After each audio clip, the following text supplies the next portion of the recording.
안녕하십니까. 사회복지사 1급의 고병갑입니다. 이번 시간에는 2018년도 제16회 사회복지사 1급 국가자격시험의 기출문제 풀이를 진행할 겁니다. 이번 시간에 진행할 과목은 3교시 2영역 행정론입니다.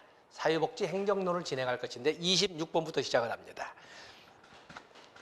26번에 보시면 참여적 리더십에 관한 설명으로 옳지 않은 것은, 자꾸 우리가 이런 식으로 설명하지만 많은 사람들이 민주, 자유, 참여 마치 절대 명제이고 절대 선인 것처럼 이렇게 착각들을 하시는데 그거 그렇지는 않습니다. 그래서 잘 보시면서, 자, 참여적 리더십이라는 것은 성원들 또는 조직 구성원들의 참여를 널리 개방하면서 이끌어가는 리더십이라고 볼 수가 있겠는데, 자, 거기 보시면 집단 지식과 지식 기술 활용이 용이하다.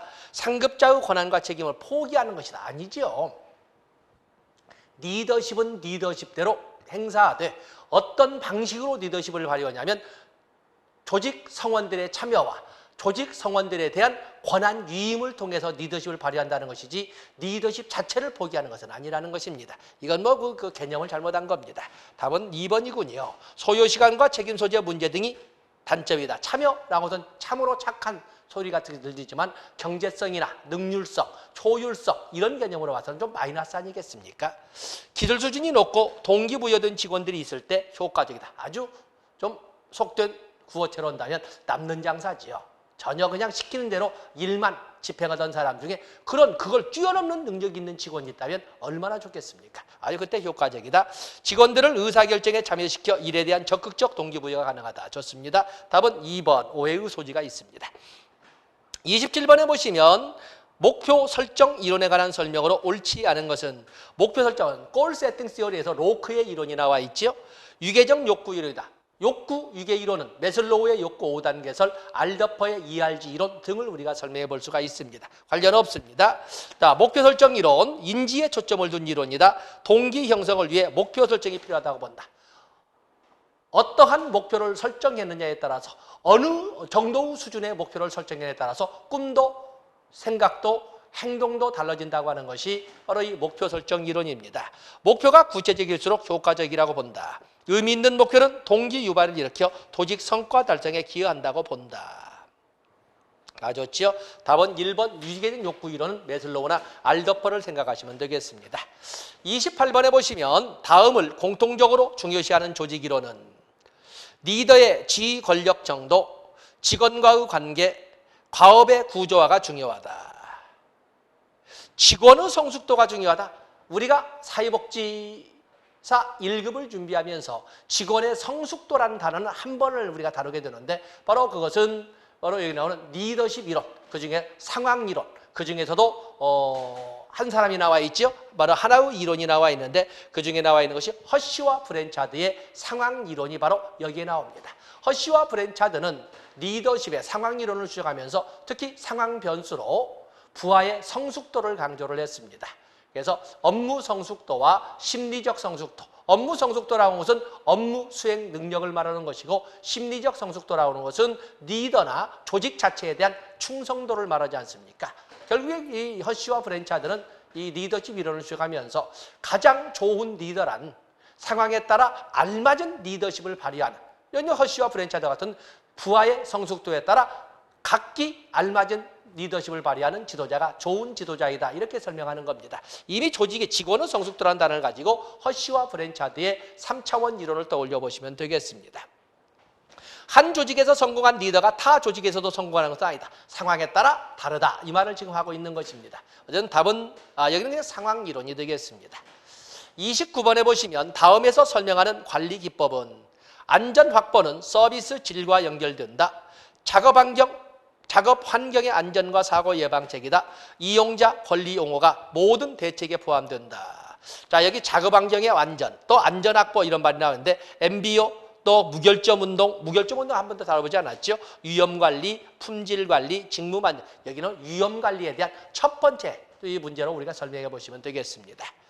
30번에 보시면 사회복지법인 및 사회복지시설 재무효율의 규칙상 다음에서 설명하는 예산은, 자, 사회복지법인 및 사회복지시설 재무회계 규칙을 이렇게 보시면 회계년도 개시 전까지 법인 예산이 성립되지 아니한 때에는 시장 군수구청장에게 그 사유를 보고하고 예산 집행 전까지 임직원의 보수, 법인 및 시설 운영에 직접 사용되는 필수 경비, 법령상 지급 의무가 있는 경비는 전년도 예산에 준하여 집행한다. 바로 이 문장은 거의 내용을 빼놓고 이 문장은 다 똑같이 헌법 규정에 나와 있습니다. 그래서 회계년도 개시일까지도 예산이 의결되지 아니한 때에는 헌법상 정해져 있는 사항 세 가지가 똑같이 있습니다. 에 대해서는 전년도 예산에 준하여 집행하도록 이렇게 규정되어 있는데 이것을 준예산이라고 합니다. 역시 사회복지법인 및 사회복지시설 재무회계 규칙에도 역시 준예산 제도가 들어있습니다. 답은 4번이 되겠습니다. 31번에 보시면 사회복지 조직에서의 인적 자원관리에 대한 설명으로 옳은 것을 모두 고르면 인사관리 또는 인적자원, 물적자원, 인적자원 이렇게 나와요. 인적자원관리입니다.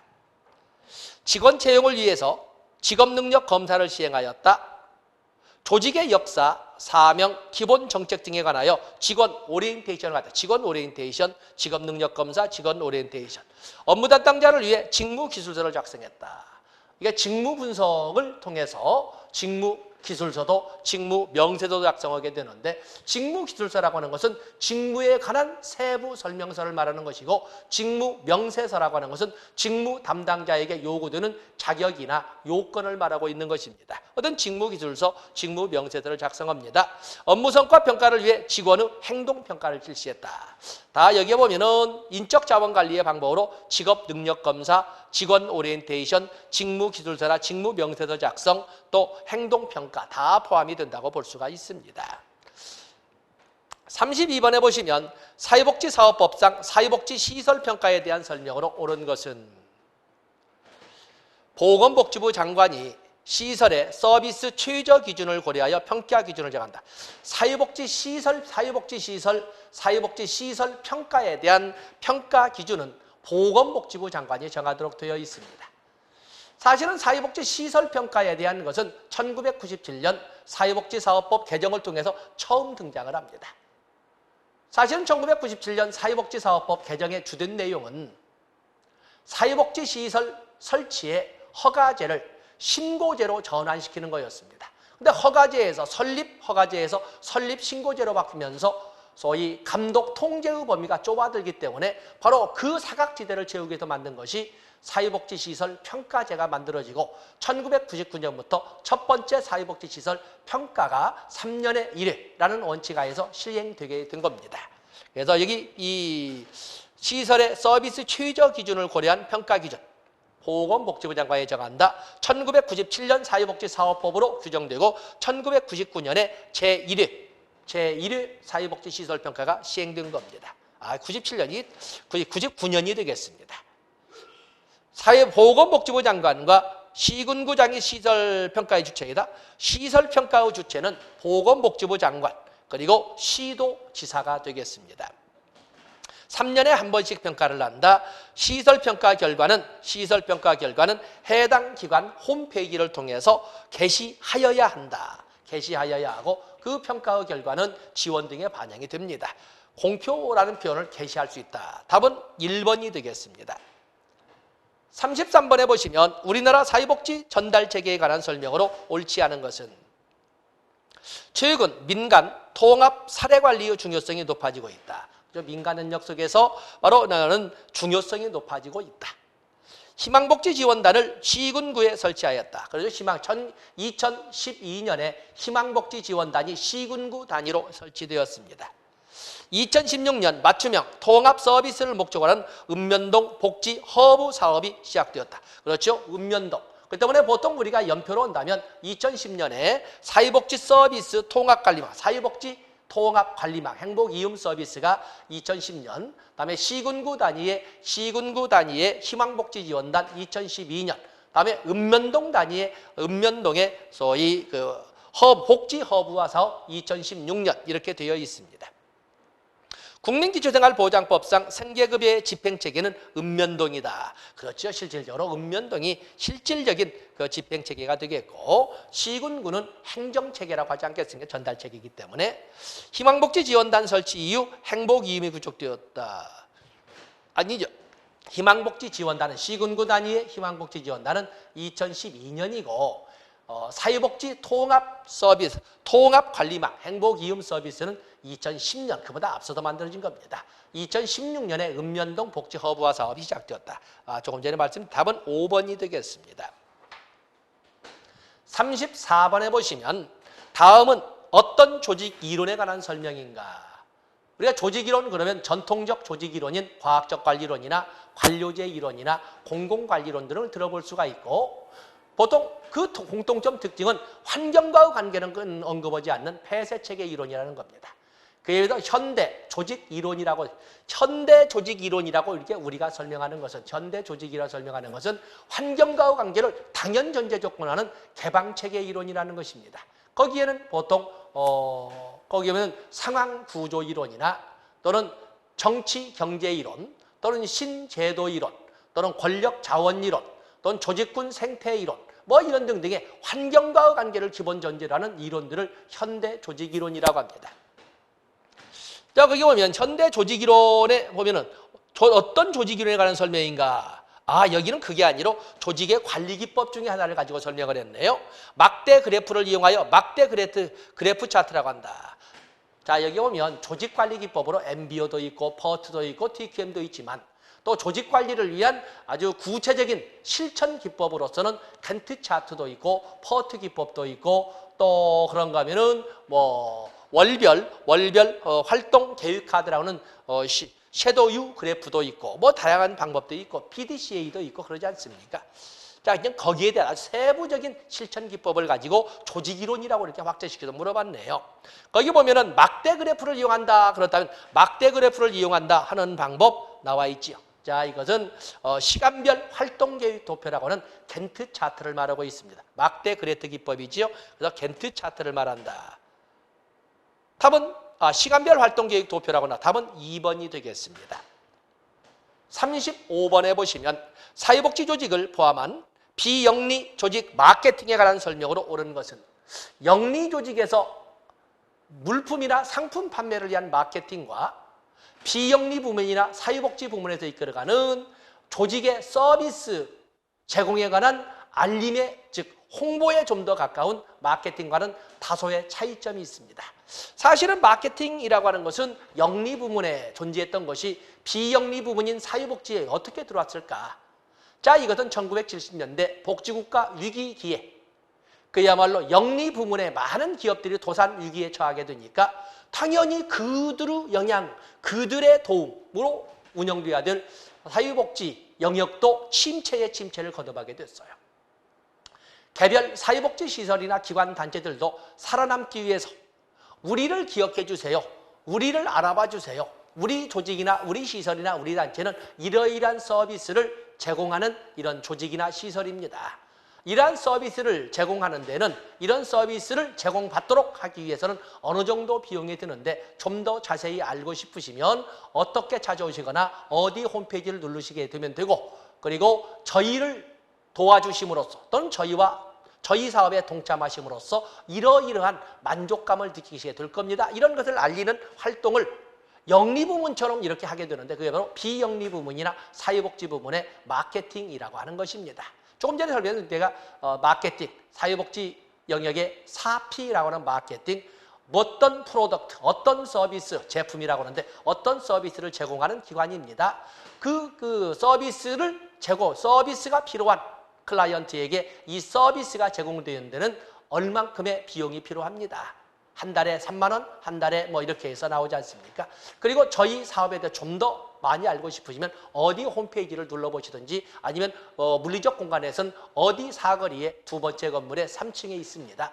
그리고 저희 사업에 동참하시면 이러이러한 만족감을 느끼실 겁니다. 이런 것 소위 판촉, 프로모션까지 해서 4P가 프로덕트, 프라이스, 그리고 유통이야 프레이스, 그리고 프로모션 이렇게 4P를 가지고 마케팅이 있는데 자 여기는 이제 여기 보면은 비영리 조직 마케팅에 대한 설명으로 옳은 것은 비영리 조직 마케팅은 영리 부문의 마케팅과는 달리 생산과 소비가 동시에 이루어집니다. 생산과 소비가 동시에 이루어진다는 특징을 가지고 있습니다. 틈새 시장 마케팅은 세부 시장 세분화 정도가 가장 높다. 시장 세분화 정도가 가장 높은 것은 개별적 고객 단위로 마케팅을 하는 미시적 마케팅입니다.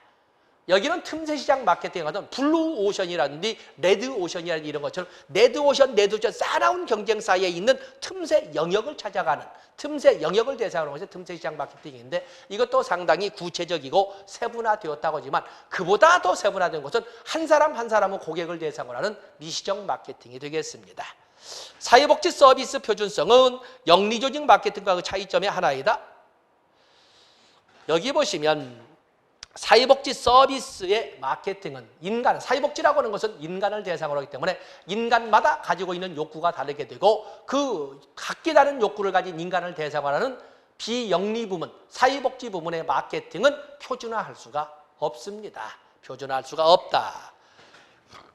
마케팅 믹스의 4P는 무엇을, 언제, 무엇을 어느 정도 비용을 들여서 제공할 수 있느냐, 무엇을 프로덕트 제품, 가격 프레이스, 그리고 장소 또는 유통이라고 하는데 프레이스, 그리고 촉진이라고 하는 프로모션 해서 4P를 설명을 합니다. 여기는 문제라고 되어 있군요. 여기는 문제가 아니라 무슨 서비스, 무슨 제품이나 프로덕트가 돼야 되겠습니다. 이거군요. 공익연계 마케팅을 통해 참여 기업과 사회복지 조직 모두 혜택을 얻을 수 있다. 그래서 공익연계 마케팅 또는 기업연계 마케팅이라고 하는데 그 기업이나 사회복지 모두 윈윈의 결과를 가져올 수 있는 마케팅으로 의미를 갖습니다. 답은 5번이 되겠습니다. 36번에 보시면 베버의 관료제 이론에 대한 설명으로 옳은 것을 모두 고르면 막스 베버의 관료제 이론이나 과학적 관리론이나 공공관리 이론은 공식 조직, 원리 원칙, 경제적 유인 이런 등등을 강조하는 것이 되겠는데 조직 내 비공식 집단의 중요성을 인식한다. 조직 내 비공식 집단의 중요성을 인식하는 것은 신고전 모형의 인간관계 이론이 되겠습니다. 기억이 들어가서는 답이 될 수가 없죠. 답은 3번과 5번이 되겠네요. 니은. 조직이 수행해야 될 과업이 일상적, 일률적일 경우 효과적이다. 자, 디귿이 결정이군요. 조직 외부의 정치적 상황에 주목한다. 조직 외부의 정치적 상황에 주도하는 것은 이것은 조직 외부의 상황에 하는 것은 이것은 환경과의 문제를 같이 고려한다는 개방체계 이론이 되겠는데 관료제 이론이나 과학적 관리론이나 공공관계 이론과 같은 고전 모형의 조직 이론들은 폐쇄체계 이론입니다. 근데 여기는 지금 조직 외부의 정제적 상황을 따졌거든요. 이건 현대 조직 이론의 상황 구조 이론이나 또는 정치 경제 이론이나 자원 의존 이론이나 또는 신제도 이론이나 조직군 생태 이론이나 이런 이론들을 가지고 설명해도 전혀 관련이 없습니다. 답은 니을 합법성, 합리성을 띠고 있다. 답은 3번이 되겠습니다. 37번에 보시면 다음 설명에 해당하는 사회복지 행정의 기능은 사회복지 행정의 기능이나 사회복지 행정의 기능 또는 사회복지 행정의 과정 같은 문제로 풀어갈 수가 있습니다. 어익과 규칙이 제시했던 포스트 코브를 설명할 수 있는데 포스트 코브 중에 조직의 공식 구조를 통해 업무를 규정한다. 조직의 공식 구조를 통해 업무를 규정한다는 것은 업무 분장을 말하고 있는 거지요. 조직 목표와 가업 변화에 부응하여 조직 구조를 확립한다. 자, 포스트 코브 중에 이것을 우리가 조직 올가이징이라고 설명을 합니다. 올가이징이라. 답은 4번이 업무 분장과 조직 구조의 확립을 올가이징 4번이라고 합니다. 38번에 보시면 사회복지 조직 환경에 대한 설명으로 옳지 않은 것은 사회복지 조직의 환경에는 일반 환경과 업무 환경으로 나눠보지 않습니까? 일반 환경이라고 하는 것은 사회복지 조직이나 시설은 어쩔 수 없이 일방적으로 그 영향력을 받아들일 수밖에 없는 이런 일방적으로 영향력만 행사하는 환경을 일반 환경이라는데 정치적 여건의 변화나 법적 조건의 변화나 경제적 상황의 변화나 또는 인구학적 변화나 과학기술적 변화나 또는 사회문화적 변화나 이런 것 등은 일방적으로 그 영향력을 행사하는 이런 일반 환경의 의미를 갖습니다. 그에 비해서 끊임없는 드러나든 드러나지 않았든 간에 끊임없이 사회복지 조직과 상호 작용 중에 있는 환경은 업무 환경, 과업 환경이라고 하는데 클라이언트 제공자나 재원 제공자, 보충적 서비스 제공자 또는 수혜자, 경쟁 조직, 합법성이나 권위 부여자 등으로 설명되는 것들은 바로 업무 환경, 과업 환경이라고 합니다. 자, 보겠습니다.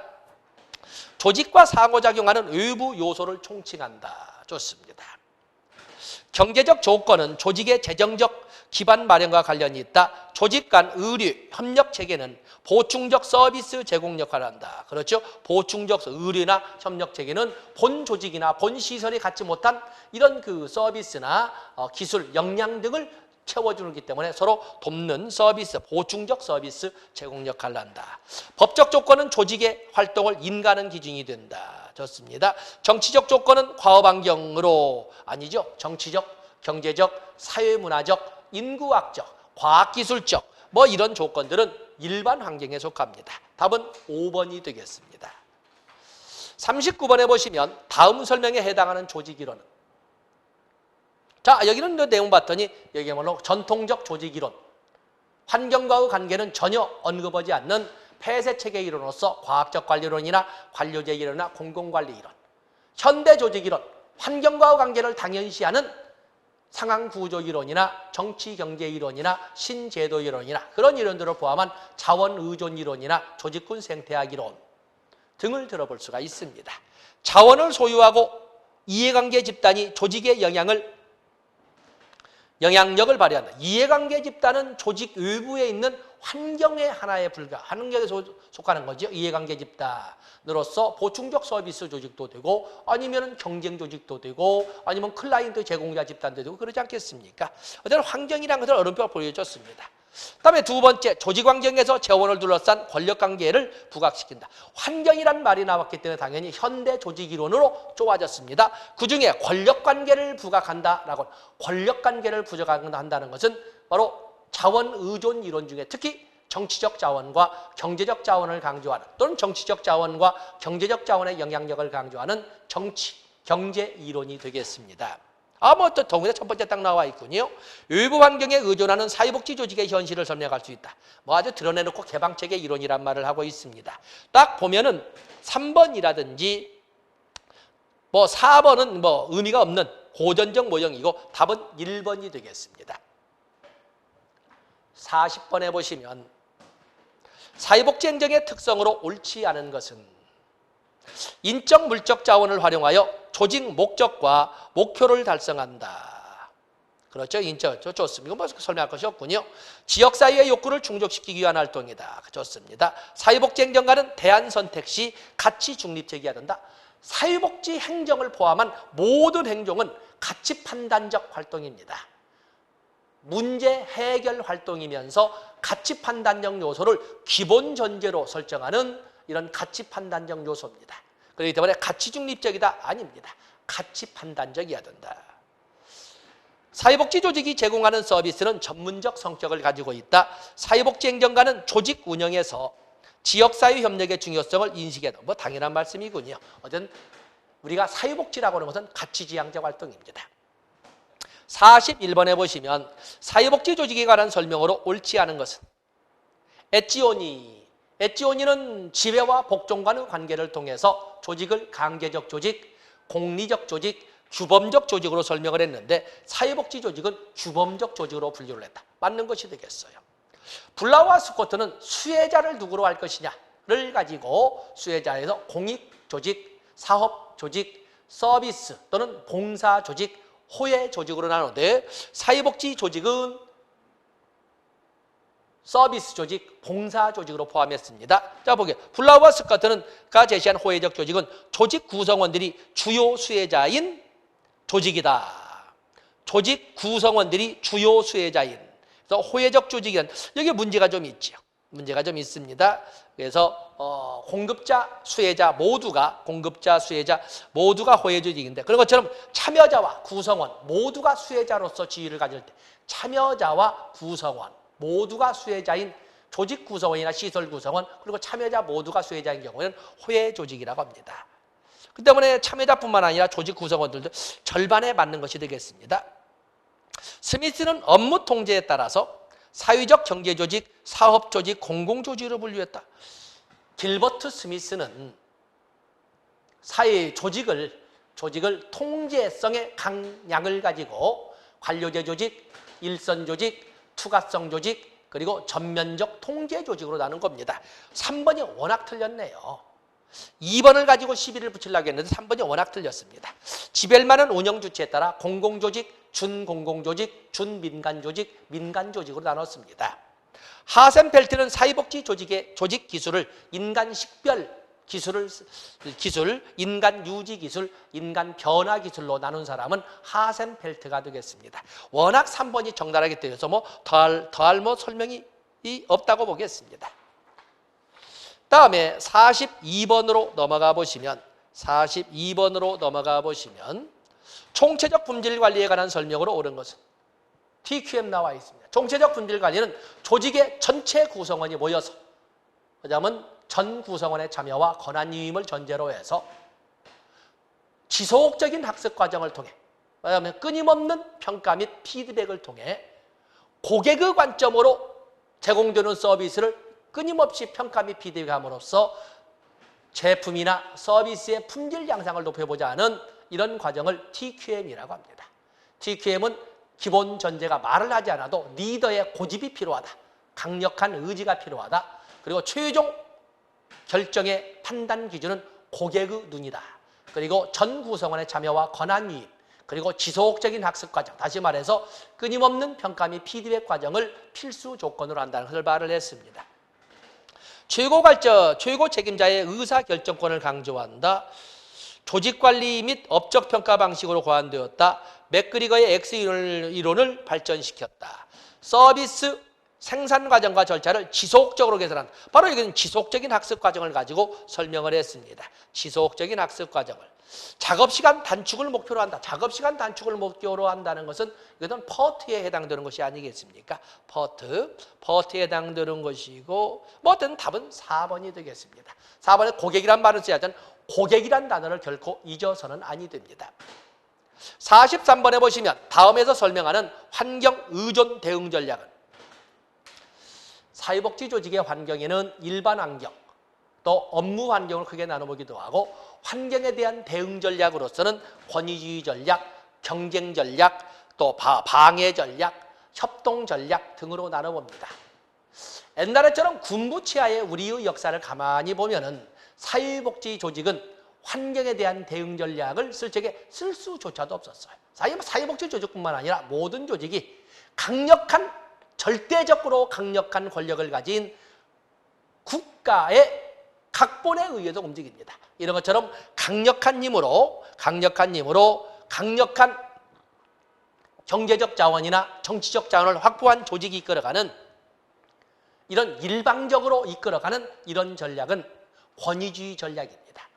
우리의 군부체제로서 정부처럼 강력한 힘을 가진 조직이 일방적으로 다른 조직을 이끌어가는 조직은 권위주의 전략입니다.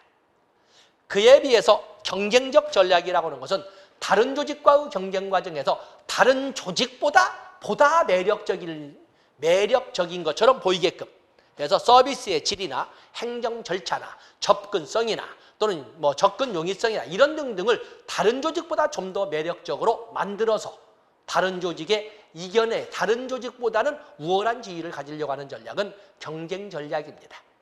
그에 비해서 협력 전략이라고 하는 것은 계약이나 연합이나 흡수와 같은 이런 전략들이 있는데 다른 조직에 필요한 서비스를 제공해서 다른 조직에게 그 조직이 필요한 서비스를 제공해서 서로 간의 다툼을 없애고 동시에 서로가 윈윈의 전략으로 그쪽이 부족한 것은 내가 채워주고 우리 조직에 부족한 것은 그쪽이 채워줌으로써 서로가 윈윈의 전략으로 권력을 증가시키는 전략은 협력 전략이 되겠습니다.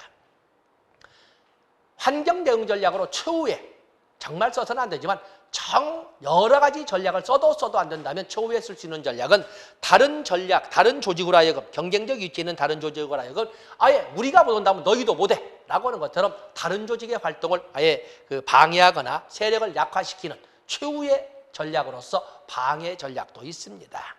자, 여기 보면 사회적 약자를 대신해 권한을 가진 조직으로부터 양보를 얻는 데 효과적일 수 있다.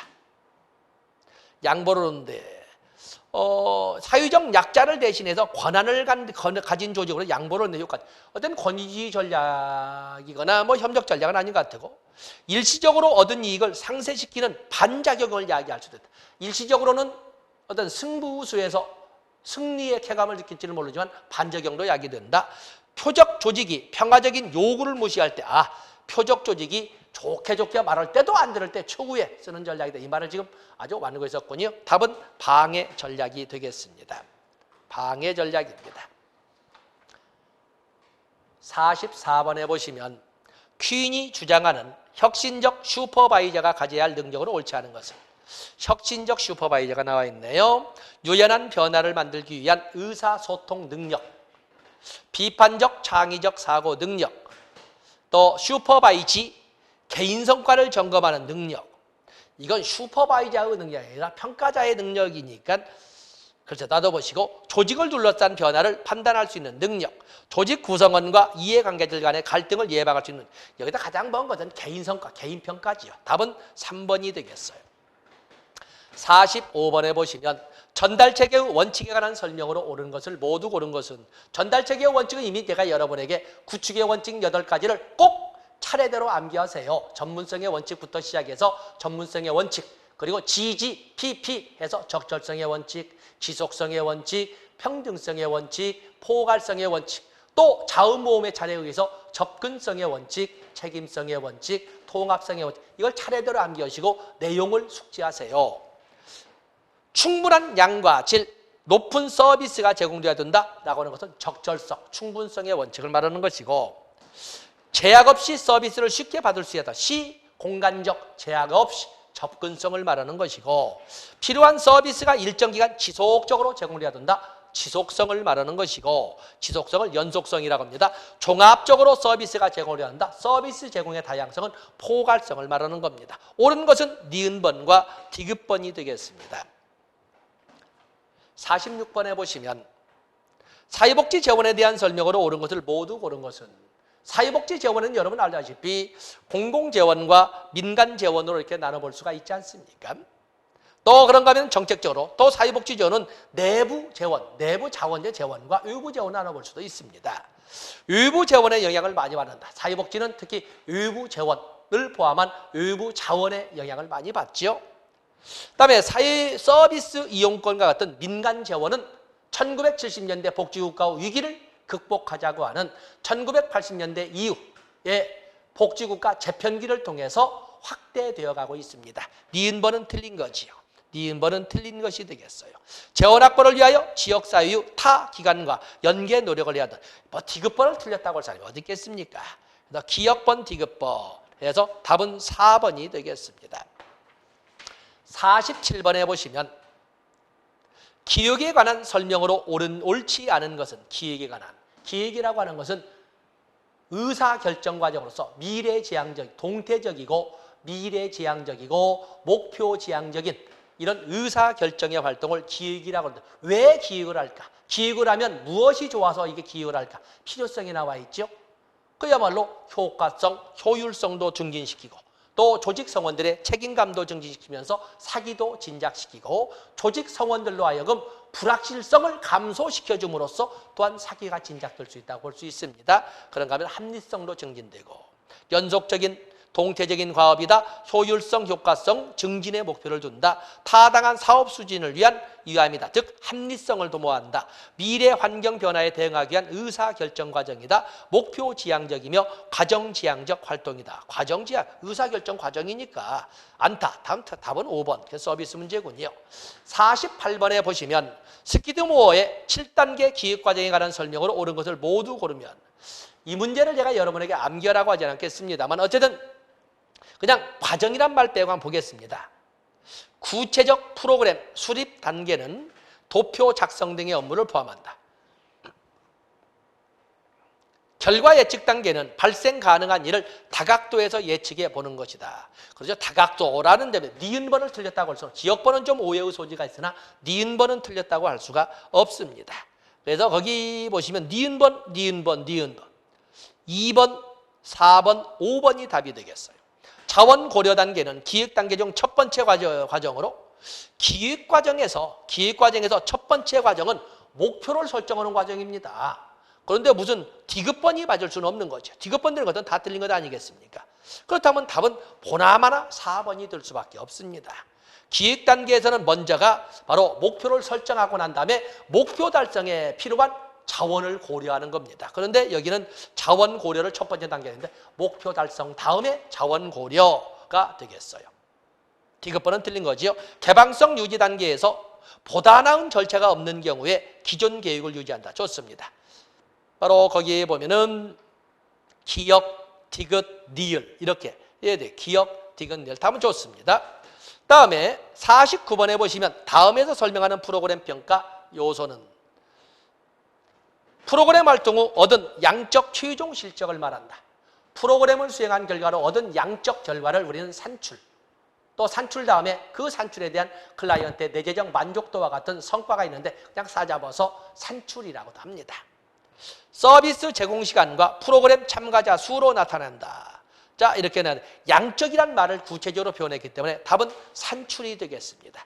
그래서 소위 활동으로 얻은 직접적 결과물의 수량화된 직접적 결과물은 산출이라고 합니다. 보통 우리가 로직 모델을 통해서 설명할 수가 있습니다. 50번에 보시면 사회복지 평가 기준과 그 설명으로 옳지 않은 것은 효과성은 목표 달성도를 의미한다. 그렇습니다. 영향성은 사회 집단 간 얼마나 공평하게 배분되는지를 의미한다. 사회 집단 간 얼마나 공평하게 배분되냐를 따지는 것은 공평성이나 또는 형평성이라고 합니다. 얼마나 그 영향성이라고 하는 것은 그야말로 사회복지시설기관이나 또는 사회복지에 대한 욕구를 가진 이용자, 클라이언트, 또 그런가 하면 사회 문제의 해결에 미친 영향의 정도를 영향성이라고 합니다. 여기는 공평성이죠. 틀린 거고. 노력성은 프로그램을 위해 동원된 자원의 정도. 그래서 활동의 양이나 노력의 양이나 만난 클라이언트 수나 이런 것 등을 말하고 있습니다. 서비스질은 이용자의 욕구 충족 수준과 전문가의 서비스 제공 여부를 의미한다. 효율성은 투입 대비 산출을 의미한다. 뭐 어쨌든 뭐라 마지막 문제는 서비스로 냈군요. 답은 2번이 되겠습니다. 자, 이렇게 해서 이번 시간에는 2018년도에 시행된 1급 국가자격시험의 3교시 2영역 행정론의 기출문제를 분석해 봤습니다. 많이 참조하셔서 바로 이 수업 끝나자마자 바로 교재 넘기면서 어느 영역이 방금 전에 출제되었었는가, 내년에는 이걸 빼고 어디에서 나올 것인가를 바로 여러분들이 한번 감을 잡아보신 것이 좋지 않겠나 이렇게 보겠습니다. 자, 이 시간 여기까지 하겠습니다. 고맙습니다.